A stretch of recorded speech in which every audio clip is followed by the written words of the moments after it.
So anyway, it's nice to see you all here. Thank you all so much for stopping by here today. My name is Mr. Gonzalez, and I will be your instructor for U.S. History Part 2.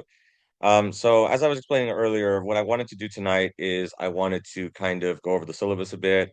I know you all have probably had a chance to already review it yourself, but I just want to kind of focus on a few key points, as well as answer any questions that you all might have, and also kind of walk you all through in terms of the class layout. Because I do understand, and I know in the interest of transparency, I also want to let you all know that this is my very first semester teaching with Navarro College, although it's not my first semester teaching in general. I've been a high school teacher for 3 years, and then for the last 8 years, I have been a uh, a college professor slash instructor. You know, different places have different terms for it. But this is starting my 8th year teaching in higher ed, mostly in government. I have a government class that I'm also teaching with Navarro College, but I also have taught history classes as well at a variety of different institutions. Some four-year universities, like Our Lady of the Lake University, University of Texas Rio Grande Valley, as well as some other colleges as well. So I do have experience teaching both government and history. So that's one of the reasons why I think a lot of these colleges like to pick me up because I can do both and things like that. But anyway, guys, so I just wanted to just kind of just talk a little bit about what we're going to be going over, as well as helping you all as you all progress through the class. So like I said, so just kind of if there's some things that maybe don't quite make sense, or if there's maybe some things that maybe are, if there's some like glitches in Canvas or something like that, just definitely let me know. As I mentioned, this is my first semester teaching with Navarro College, so I'm still kind of learning how they do things. I mean, it's the same basic information, right? History is going to be history regardless of where you take it or teach it, but every college is different in terms of they have certain requirements, like when it comes to assignments and things like that. So, but that's okay because everything should be very straightforward as we're going to go over tonight. Um, so we'll go ahead and go over the syllabus as well as answer any questions and also kind of walk you all through. So we should be able to be out of here probably by 9. But before we begin, does anybody have any questions or anything like that? Anybody have any concerns, or is there anything that I know earlier some of y'all were emailing me about an issue with the discussion. So you see, there you go. There's one of those examples of sometimes there's glitches or things like that. Sometimes things come up. So thankfully we were able to get that squared away. Uh, Canvas is pretty good of all the different programs that I've used because different colleges use different programs. I do like Canvas the best. It is the most straightforward, in my opinion. I've been teaching at different colleges for about 8 years already, so I tend to like Canvas the most, but that doesn't mean that it also doesn't have its problems. But all these other systems, they all just it's basically the same thing. But I do like the Canvas a little bit more user friendly. So anyway, also just to talk to you all a little bit about in terms of my background. So um, I do have a master's in interdisciplinary in government and history, which is like I said, why I'm able to teach both of them. And I'm also currently in graduate school, working on a couple things right now. I'm doing some education classes, and because I was supposed to do a PhD in criminal justice, I was working on that, but I think I'm gonna start that next year. And so in the meantime, because I wanted to finish this education master's for principalship certification, so there's a couple other things I'm gonna be working on within the near future. So because I do want to get my doctorate, I do think that is really important. Because I a lot of people when they email me, they say like Dr. Gonzalez, and I feel bad because I'm like, I have some no, I don't have my doctorate yet, but I definitely am going to be working on that very soon. But anyway, enough about me. Okay, so let me share the screen here so that way we can take a look at we're going to do the syllabus first. And so like I said, we're not going to go through all of it because I think you all have had a chance to look through it already. We're just going to kind of focus on the key points and then we'll go through the class layout here. So let me go ahead and share the syllabus. So let me know if you all are able to see the syllabus. Can you all are able to see it, correct? I think you all should be able to, right? I think it should be showing up for you all. And again, it's very easy to find it because it's the second link. You just click on course syllabus and there you're able to see it. So let's go over the some of the basics here. So again, this is my contact information. I am based out of the Midlothian campus. The best way to get a hold of me is either via email, But what's even easier is I think some of you all know how to send messages in Canvas, right? I think is that something that you all are aware? Like, you all know how to do that? Because I know I have gotten some messages, so I just want to make sure. So I think some of y'all know how to do that, but I want to make sure that for you all here tonight, that you all do know how to do that. Because the good thing about that is that when, and again, this is one of the good things I like about Canvas, is that when you send a message in Canvas, it also sends it to my Navarro College email. So I can respond from the email. I can respond either in Canvas or from the email. Now I know like my inbox has like several of them, but that's because I've responded via email with some of them. So I do need to click on that just to kind of make sure that clears out. But yeah, so that's normally how I do things, where if you send me a message on Canvas, I'll probably respond via my email. But at the same time, I can also respond via Canvas messaging. I do know that if I respond from my email, you all do get it. So I don't think that should be a problem. But if for some reason you send me a message or an email, and if I haven't responded yet, you can always send up a follow-up message or email, and then that way I can definitely get back to you all as soon as I can. It's definitely something that is important. I do need to get back to you all, with your questions and concerns. So I'll definitely do the best I can to be able to reach out to you all. Okay, all right. So what I wanted to talk about really quickly is, so U.S. History Part Two is basically covers from after the Civil War, after the Civil War and Reconstruction, and then moving on through the Gilded Age and into the 20th century. And of course, we're going to cover a lot of major events that happened, within within the 20th century, right? So obviously, of course, we're going to be taking a look at some of these, such as the industrialization that occurred during the Gilded Age, as well as the World Wars, the Great Depression, the Cold War, post Cold War era. So we will definitely be taking. So the two world wars are definitely going to be a lot of a focus here within U.S. History Part Two, and the United States' role within those conflicts, as well as the Great Depression and the New Deal policies that came forth after the Great Depression. And of course, also looking at the Cold War in response to the aftermath of World War II, and how that continued on with the United States basically being in a holding position against the Soviet Union, and all of the different conflicts that also arose from communism versus democracy, right? I think some of you all probably are familiar with some of these concepts. Okay, I think we have someone new joining us. Okay, very good, very good. Um, and so obviously, of course, this is going to be, I'm sure you all have seen a lot of this before, right? Because I'm sure some of you all have, if you've taken this before in like your high school classes, or maybe you're taking this for the first time. I think there might be some high school students also taking college classes. I don't know if any of you all are aware of that, that that's a big initiative that is occurring now within higher education, particularly with the two-year institutions, although four-year institutions are also starting to join in on this, where you have high school students that are taking college classes. And I think that's something that's really, really interesting. In fact, really quickly, I wanted to share a quick personal story that um, what piqued my interest in terms of becoming a professor was because of those high school students taking college classes. Because when I first graduated from when I got my bachelor's degree, I started working in the security department at the other college that I work at. Oh, that's another thing also about me, is that here at Navarro College, I'm an adjunct, so that means I'm a part-timer. I'm a full-time instructor at another college, and that's really not all that uncommon.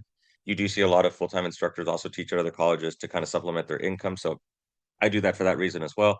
But anyway, but the point is that um, I was working security, and I saw that some of these college graduates were actually high school students. And so what was happening was that they were actually getting their two-year associate's degrees even before they were getting their high school diploma. Because obviously, of course, the college semester ends a little bit earlier. It ends in like mid-May, and then your high school graduation is usually either like the last week of May or the first week in June. So you had this quirky situation where these high school students were getting they were officially becoming college graduates before they were even high school graduates. I thought that was really cool, and I was like, okay, I want to be a part of that. So then, of course, I went on and was able to get two masters, one in criminal justice and then another one in interdisciplinary in history and political science. And so yeah, so since then I've been doing this line of work. So I just wanted to share you all that little personal story. But anyway, so with that being said, we are going to be taking a look at a lot of these different events that were happening, as well as also some post Cold War eras, such as 9/11 and the influence that 9/11 has had, that we're still seeing even to this day. And so we are going to take a look at those different events as well as different themes.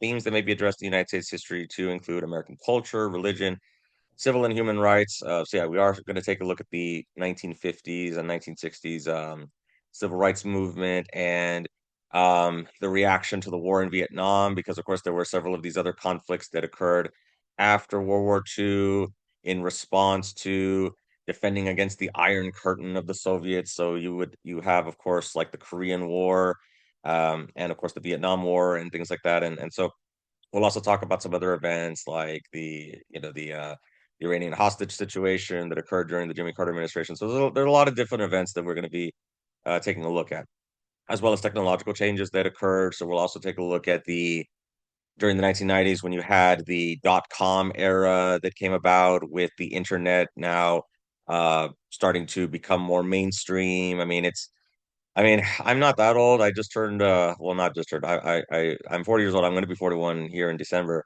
But I do remember when we first got internet back in the late 90s, that was such a luxury. Now, of course, the internet's everywhere. But we'll take a look at some of those aspects. Economic change. We'll take a look at some, obviously, of course, the we're going to take a look at the Great Depression, but we're also going to take a look at the Great Recession of 2008, um, and what happened there with the automobile industry and the housing bubble bursting. And then, of course, we're also going to take a look at recent trends, such as what's going on with immigration. And of course, we've got a presidential election coming up in a couple of weeks too. As I mentioned, yes, I teach history, but I also teach political science. So I will definitely give you all a lot. There's definitely going to be a lot of government slash political science influence on the way I teach history because of that. Because of that political science background that I also have. And of course, we'll also take a look at other aspects such as urbanization and suburbanization. We'll take a look at how the United States shifted from a more rural agrarian society to now more of an urbanized, and for those of you, definitely are aware. You all live close to the DFW area, so of course one of the largest urbanized zones in the entire United States. And so we've seen that in Texas is no exception. We've seen Texas also really grow in terms of its transition from a more rural state to a more urbanized state, even though there are still lots of rural areas in Texas. But again, that just kind of gives you a little bit of an explanation. The expansion of the federal government, of course, we saw during the New Deal policies, during the FDR administration in response to the Great Depression, and then the study of U.S. foreign policy, which we touched on a little bit a while ago, right now, when we were talking about the Cold War. And of course, now more recently, we're going to be taking a look at the U.S. foreign policy when it comes to terrorism and the aftermath after 9/11. So definitely we'll be taking a look at some of those. Okay, let's see. Um, okay, course requires proctored testing. All major exams will be proctored by the instructor or Navarro College or other faculty-approved testing center. Students should complete exams without the use of outside resources. So again, we'll get to that once we get to the midterm exam here. But for now, don't really worry too much about that. We'll go ahead and I'll explain that further once we get to there. Um, Core objectives here. Again, don't really worry about when I every class I teach, obviously, of course, has core objectives because these come from the state. One of the requirements that the state of Texas has for us as college instructors is that we have to demonstrate that you all are able to not just learn the material, but also that you're able to demonstrate certain skills, certain types of attributes. And the reason why I say don't worry too much about this is because you're going to be able to do that through certain assignments that we have that are going to, that you all are going to be able to complete, right? So you don't have to worry about like, oh, did I demonstrate critical thinking skills? Did I demonstrate communication skills? You're going to do that even beyond just those assignments. Just being able to study and do well on tests and submit assignments, you're already going to be demonstrating critical thinking skills as well as the communication skills too, with you all communicating with each other during this introductory discussion that I have due for you all for this week. So you all are already working on those those different objectives already. But again, we will go more into detail on those assignments here a little bit later on in terms of what those requirements are. Again, this is the outcomes, of course, this is what you will be able to accomplish once you finish this class: create an argument through the use of historical evidence, analyze and interpret primary and secondary sources, and analyze the effects of historical, social, political, economic, cultural, and global forces on the period of United States history covered in this course. So again, you'll be able to do this as you go through the class, as you work through the class, as you complete those assignments, as you do your readings, as you study for the exams, you will be able to demonstrate the objectives as well as accomplish these learning outcomes. So don't get too scared off by this. I know it kind of sounds like a lot of verbiage and it kind of sounds like lawyer speak or things like that, but don't worry. It's as long as you all complete everything within the class and and of course if you complete it satisfactory, then you should be able to accomplish this. And of course we also have to report that data too. So at the end of the semester I have to turn in documentation to my department chair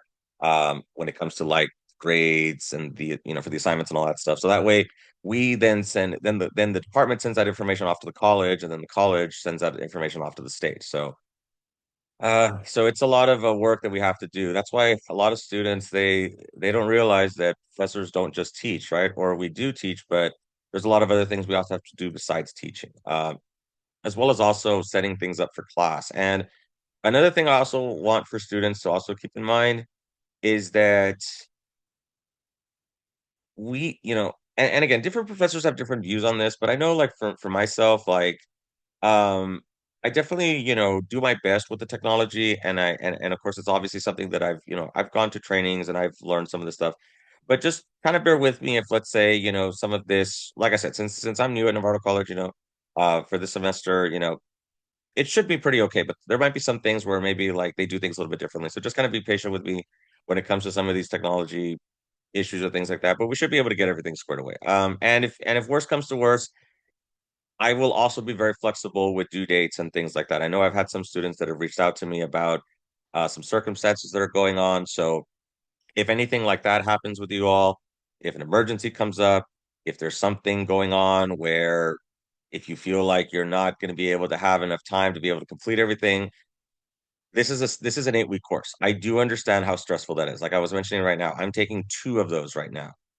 Normally the way it's supposed to be in grad school is where you in grad school you're supposed to take two classes or the minimum is two classes. And so if you're doing an 8 week program, the best practice is to take one 8 week class first and then take the second one in the second, not to do like two in one 8 week time frame.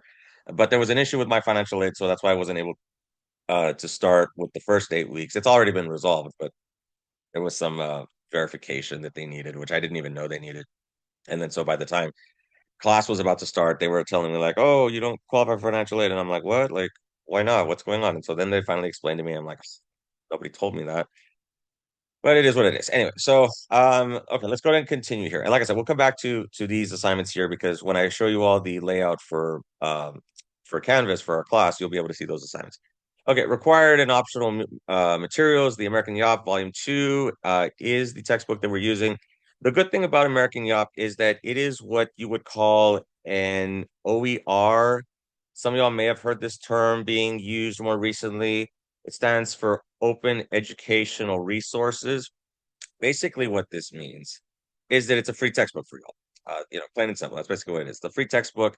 You don't have to pay for anything, and that's good for you all, right? Because I do understand how expensive textbooks can be. I mean, I didn't spend that much on my two textbooks because I rented them, but if I had bought the two textbooks for my graduate classes right now, it would have cost me about $300. So and I mean, I do make decent money, not gonna lie, so that's not as big of a concern as when I was younger, but I do understand that it's still a lot of money. And so definitely, for students who are starting off, that's usually a non-starter for a lot of students, or they wish it was a non-starter because they need the book in order to be able to do well in the class. So that's a good thing about these OER textbooks is that um you don't have to pay for anything. And for history is I would say is one of the easier subjects that you can do OER with because it's events. It's events that already happened, right? Now, U.S. History Part Two, obviously, of course, is a little bit different because it goes up to modern times. So U.S. History Part Two is going to be constantly updated with new events or things like that, as opposed to U.S. History Part One, where it cuts off at the conclusion of the Civil War and Reconstruction. Um, so unless, of course, there's something new that gets discovered, about like Thomas Jefferson or something like that, it's usually going to be the same type of material. But with part two, of course, they're going to be updating it. So for part two, that might be a little bit different. But regardless of that, don't worry. And some of y'all may have already seen that the chapters are already embedded within Canvas, which that's another point I also want to make. I know I'm giving you all a lot of information, but another thing I also want to mention to you all, this is kind of like a little bit of inside information, is that the way the class is set up is not by design by me. That is a decision that's made by the Navarro College History Department. Okay. So they set up classes for us, and then we teach those classes based on what the department sets up, which I'm totally fine with that because that's less work for me to do instead of having to make everything from scratch. I know some faculty in general, and I'm not talking about like here necessarily at Navarro, but faculty in general, because I've worked at a lot of different places, I've had a lot of different faculty coworkers, and so some faculty like that, some faculty don't, some faculty feel like they would want to do things their own way. But for me, it's better for me because that's less work I have to do to set everything up instead of having to reinvent the wheel. I've worked at places where they're like, you figure it out. Like, it's your class, you set it up. And so, which that's good, but at the same time, something kind of tells me, well, it's maybe because they don't have anything set up, for me. I kind of have to do everything on my own. So I kind of like that there's already set up a guide that I can follow. And so I just go with that, because if the department, thinks it's good enough, then, it's good enough for me because it's the same basic information. So the way it's set up, that doesn't really bother me because it's the same basic information that we're going to be using. Okay, assignments and activities. Let's get to kind of like the most important thing that everyone, and I do this myself. Whenever I get into a new class with an online class, the first thing I go to is, okay, how am I going to be graded? What are the things I have to do? And then the second thing is probably like professor information. Okay, so the first week will include several introduction activities such as an introductory discussion and a syllabus quiz. So I know you all are working on those right now. Um, each chapter will include a chapter assignment, chapter quiz that will cover information for the appropriate chapters. There will also be several writing assignments throughout the semester that will measure the core objectives for our class.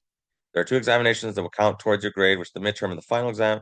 Also, 4 unit exams that will act as practice for the midterm and the final. So okay, so let me kind of explain this again here. And the course assignments do go a little bit more into detail. So basically, also keep in mind that because we're in an 8-week course, we are going to have to cover 2 chapters per week.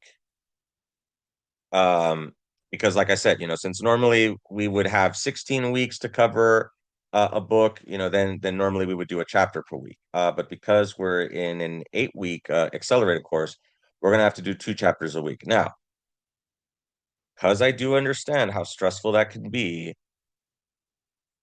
I do expect for you all to keep up with due dates, but if something comes up where if you do need more time, and look, and if you all know other people in the class, definitely share this with them. Definitely, for those, who weren't able to stop by, definitely share this with them if you know other people in the class. Definitely spread the word on this that if if you're not able to meet, exactly with those deadlines, I completely understand, and I will still accept late work. Okay. But I do want to avoid a situation that happened to me a couple of years ago where I had a bunch of students not do anything until like finals week, and that was very, very stressful because I didn't want to have a bunch of students fail, even though technically it was their fault because they should have been keeping up with the schedule. But that I was just being a little bit too lax there. So I definitely want to ensure that something like that doesn't happen, which I don't think it will. Um, but the point I'm trying to make is that try to keep up with the due dates, but I do understand covering 2 chapters a week can be very difficult. So just try to keep up as best you can. And if you need to catch up, that's totally fine. Just don't like forget about the class and then just do everything at the end because that it's going to be stressful for you. You're not going to be able to do as well on your assignments, and that's also going to be stressful for me because I would have to be grading a bunch of stuff at the end. So, okay, so I just wanted to just share that with you all, that I could definitely be flexible with due dates. Department requirements for online classes. Okay, so these are the grade weights. So again, the only two exams that are going to count are the midterm and the final. That's 20% each. Um, there's other exams. There's unit exams, but they're only for practice. So you don't have to do them, but I definitely recommend for y'all to do them because those will be very helpful for the midterm and the final. So I definitely do recommend for y'all to work through those, and and things like that. So that way that can assist you all as you all are studying for the midterm and the final here. These history writing assignments. So again, remember how I said going back up here that we have the core objectives that we need to satisfy here? That's where these assignments are going to. Okay, so students are required to complete the four core assignments. These activities will come pre-populated canvas cores where they can. Okay, so again, that's just more so for us, but yeah. So again, you're going to be completing these, and the grade weights are that for that is going to be 30%. Okay, so you got 40% for the two exams, 30% for the handwritten assignments. And then the first week assignments, it's going to be 5%. That's the syllabus quiz, the introduction discussion. And then the chapter assignments and quizzes, that'll be 25%. Okay, so some of y'all may have already seen those already. So that should be pretty straightforward when it comes to the grade weights. And of course, I'll double check in Canvas to make sure that those grade weights are appropriate here. Okay, so other stuff here just gives you the instructional modalities. It discusses, what kinds we have. So just make sure that you have for online, just make sure that you have reliable internet. Again, I do understand sometimes, you know, issues do happen with the internet. A couple of weeks ago, we had a major internet outage, over where I live. So I do understand that happens. And I'm not going to be one of those like mean professors where like, well, you should have started it earlier. Well, yeah, but it's not a crime to procrastinate. I mean, as long as we get stuff done, But I do understand that, sometimes that can be risky, right? So of course I would recommend for you all to, and I'm just being real with you all. Um, it's because I've never really liked professors that kind of act like that. I mean, as a professor myself, I feel like I can kind of like criticize other professors because I'm doing their job now. So I had this one professor where let me share you one more personal story. I had this one professor where we were taking an exam, and of course it was a Scantron based exam, and he had some true and false questions on the test. And what he did was um, he changed. Normally for true and false, we usually think of A as true and B as false. So what he did was he changed it to where A was false and B was true. And I was so mad when I found out about that because that was like because for me that doesn't measure whether I know the material or not. You were just trying to trick us, so I cannot stand that, and I will never do stuff like that to you all. Like so I will definitely be as understanding and as helpful as possible to you all as so that you all can do as best as you can in this class. Because the truth is that if all of you all fail, that's going to look bad on me because that's going to show that I didn't do a good enough job for you all. So I definitely want to do my best to help you all to be able to understand this information. And the other thing also, guys, is that this is not hard information. This is not a math class. This is not a science class. This is not a physics class. This is reading about events and making, connections with these events and how we might see certain connections with today's world and understanding why these events happen. And I'm not saying that that's like extremely easy to do, but it certainly is a lot easier than having to figure out like trigonometry or something like that. So my point is that if you read, you will do well in this class, okay? In all the years that I have taught these classes, I have never had a student fail if they turned everything in. The only students that have failed my class are students that do not turn their work in. So I can assure you, if you do your work, and of course, obviously do it well, right? Like don't just turn in stuff and not take it seriously. But if you take it seriously, if you are reading through the material, and again, it's an 8-week course. I understand if you can't read stuff fully, if you're kind of, if you have to kind of summarize stuff, I mean, I understand, okay? And I'm sure that this is not the only class you all are taking. So I'm not going to be like so offended if, let's say, like, like if you're not reading everything like fully, I understand it's a lot of information. So that's also why I'm going to be adding resources for you all. So again, because this is my first semester here, I haven't had a chance to add those history resources, but I'll be doing that throughout the semester. So be on the lookout for some of these YouTube videos and other resources that I'll be adding for you all. And again, and also those are not mandatory. You do not have to watch those videos or click on the links or anything like that. Those are just extra resources if you all want to use them. Because I also had a situation where a couple of years ago, some students were complaining that I had way too much stuff to go through, and I was like, well, but it's not mandatory. So now I make it a habit to make sure that I explain that fully. Okay. Um, just other stuff. This is just more informational stuff. I know about student conduct and email communication, all that stuff. Look, so I know I say that I know it says that there's no makeup assignments. Again, I do that so that I don't have a situation where students are just like waiting till the end. But as I said earlier, I can definitely be flexible, but definitely try your best to meet with those due dates because and I say that mostly for you all because you don't want to have a situation where, let's say, you have to do like 6 quizzes in a day. Like that is not good for your health. So try to pace yourself as best you can. If, like, let's say for this first week, you might need a little bit more time. I understand as you're getting used to the class. This is another good reason why OER is good because you have the textbook from day one. You don't have to wait, for it to ship to you or for you to go into the bookstore and buy it. My textbooks, supposedly they're coming in tomorrow. Um, but I hope they do because I don't know if I'm going to be able to do the first week assignments if they're not in. But it did say that they'd be in by tomorrow, so hopefully they will be. But anyway, but things like that. So just keep that in mind. Academic integrity. Again, just make sure you read through this because Navarro College is very strict when it comes to academic integrity. Make sure that you all aren't engaging in these types of activities, especially when it comes to like collusion and like, like sharing test results or things like that. Plagiarism is another big one. Make sure that you are citing your sources, with whatever you write and things like that. So, um, just things like that. Faculty drop policy, again, it is on the student's responsibility, but I can also do that. I know they sent us an email that we need to report like who hasn't shown up yet, because we do have to do those verification processes, especially for financial aid and all that. So then of course it goes over the proctor testing policy, which again some of y'all probably have done this before. They use like the lockdown browsers and all that stuff. I think you all have used that before. So it just explains what the requirements are and things like that. Okay, so it just talks a little bit more about online attendance and all that stuff.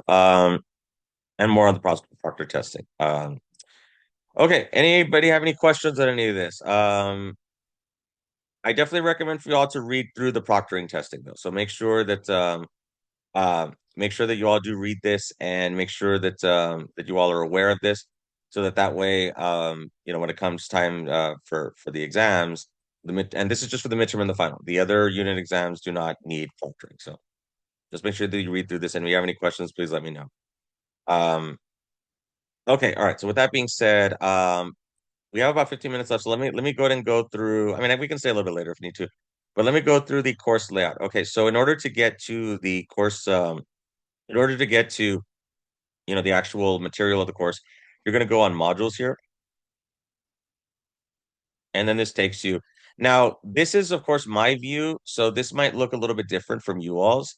Um, but when you go to the get started, it gives you the syllabus there as well. As so there's multiple places to find it. And then the first week assignments, this is what is due.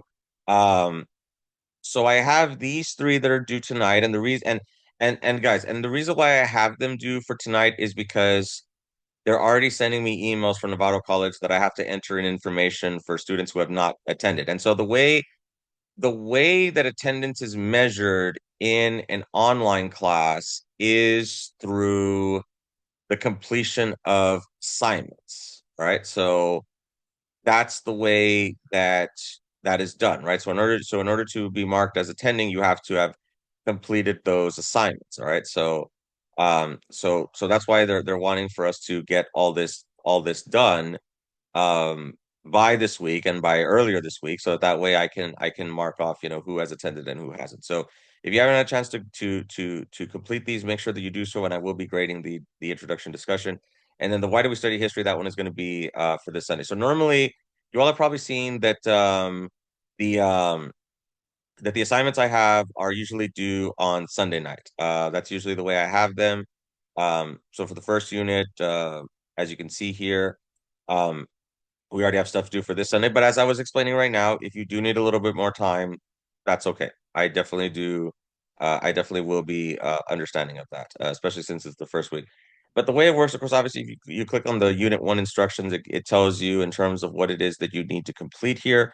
And as you can see, this is pretty straightforward and gives you um, a lot of good information as well as some good links here. So there already are some good resources here. And like I said, I'll be adding more of these as we continue here throughout the class. Um, and then of course you go through and then of course you click on here. This gives you the actual chapter. So I do like this a lot. I do like that the American YOP does allow for you. It allows for the chapters to be kind of broken down within the different chapter modules. So I do like this setup. And again, as I like this a lot because as I was explaining, for government, I've usually had a lot of resources to where I didn't have to start things from scratch, but from history, at some of the places I've taught at for history, I've pretty much had to do things on my own. So I do like that, the history department does have a lot of this already pre-populated for me. And then of course I can kind of make some tweaks to it by adding some things, right? Okay, so there's the chapter, and then of course you go to the chapter quiz here, and then it'll let you take it, right? So of course there are and again, like I said, this is these are department requirements, right? So you got 20 minutes to complete it, and then of course you this gives you the points and things like that. So yeah, so every chapter is going to have its own chapter quiz here. So and of course there's also some of the other assignments like presenteeism, and then there's yellow journalism. Of course that delves into what was going on, especially during the muckrakers and times and things like that. So right, so definitely read through the instructions here, and then it'll explain to you in terms of what it is you need to write about and what it is you need to read first in order to then um, write your essay here. And of course, there is the criteria, which is the rubric that I will use to be grading these. So just keep that in mind here as we it does give you some good hints here, such as your answer should be in the first person. Check for AI assistance. So yeah, so make sure that you do avoid AI because the department is very strict about not using AI. So just make sure that you or make sure that you're writing it in your own words in the first person. So there is going to be a lot of writing components here within this class. I know this is technically not an English class, but history does have a lot of books. It does have a lot of written documents. So it does make sense that that you would see like writing assignments here within history class. So okay. So yeah, so like I said, I do have these due dates set up here. Then of course, like I said, we're just gonna have to kind of go through this a little bit fast here because of the fact this is only an 8-week course. The midterm is going to be November 17th, but like I said, I can be flexible if you need a little bit more time to complete it. Um, some of y'all, I mean, I know we have Thanksgiving is actually a little bit later this year, um, so I would prefer for y'all to work on the midterm before Thanksgiving because if I was in you all's position, I would probably use the Thanksgiving break to study for the final exam. Um, and that's also another reason why um for some of these, like they're going to be pushed back a little bit. Like chapter 26 is good. I know December 3rd is on a Tuesday because I didn't want to assign something due on the Sunday of Thanksgiving because I know that that some of y'all might still be with family and all that. Thanksgiving is also interesting because I know for the school districts, they have the whole week off, but the colleges don't. So that's why I do have stuff due Sunday night going into Thanksgiving week because Navarro College is officially still operating for a couple days within Thanksgiving, like before Thanksgiving. Plus, since it's an 8-week class, I really because I was looking at this when I was setting up the due dates, and I was like, we just don't have time. We just don't have time to really push things too back because we just we have to already get everything completed here. Um, Oh, the citizenship assignment is a really cool one. This one, it's where you'll go and you'll look at the citizenship test or things like that. Uh, and then of course, it asks you to, to write about it here. So I think this is really cool. And as I mentioned, since this is my first semester teaching, I am going through these assignments. Again, these are assignments from the department. Again, I always want to be honest with you. Um, so I'm going to be going through these and kind of reading through these and seeing what the department does. But again, I do know like how to how to how to grade these and things like that, or else they wouldn't have hired me. So I definitely do know how to do this. It's just that this is their setup, so I'm definitely learning how their setup is. And then if we go back here, um, last couple of weeks here, then we have the last unit, and then of course we have the final exam. And I do, and there also are study guides here for the midterm and the final. So I definitely recommend for you all to work on these and to go through these. And and so yeah, so if you do go through the unit instructions, you will see that there are, some pretty good resources here. But like I said, I will definitely be adding more of these. There's some YouTube videos that I like that I've used in other history classes that I'll definitely be using as well here. So kind of be on the lookout for that. I'll be adding, additional resources here like within the units. And again, it's not mandatory. You don't have to click on them, but I just want to add some of this stuff because this kind of looks a little bit kind of bare bones, so to speak. So I definitely want to try to add some stuff so that way it looks a little bit more lively and things like that. Which again, and it's meant for you all just um to be able to succeed within our class and things like that. So okay, that pretty much sums up everything that I wanted to talk about here tonight. Does anybody have any questions before we leave for today? Does this make sense in terms of, and I know we didn't really go too much into some of these assignments here. Um, if you do have, um, if there are issues that you see or if stuff doesn't make sense, you're definitely welcome to reach out to me and we can definitely work on these, solving these problems together.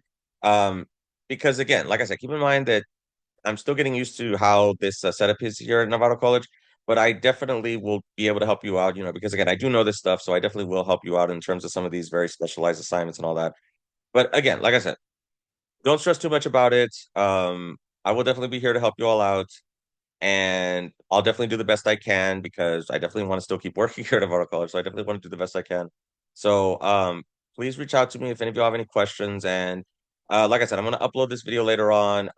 Please let your classmates know. I think some of y'all might be like in a group chat or something like that. Please let your classmates know about, how the class is gonna be, that I try to be understanding, and at the same time, I just definitely want to be there for you all, to assist you all. I know you all I'm sure are very stressed out about a lot of other things. You all are taking other classes, I'm sure some of y'all work, some of y'all have families. I know I'm taking care of my grandmother. She's in assisted living right now and she's got some major health issues. So, I mean, she's stable right now, but it's something that we have to constantly vigil. But I mean, she's in her late 80s, so I mean, it's just you just get to that age, and so but anyway, hopefully, hopefully we'll still have her for a little bit longer. But 'cause she's my last remaining grandparent. So with that being said, everyone, it was nice to meet you all. Thank you all so much for stopping by. And if nobody has any questions, then I guess we can go ahead and end for today.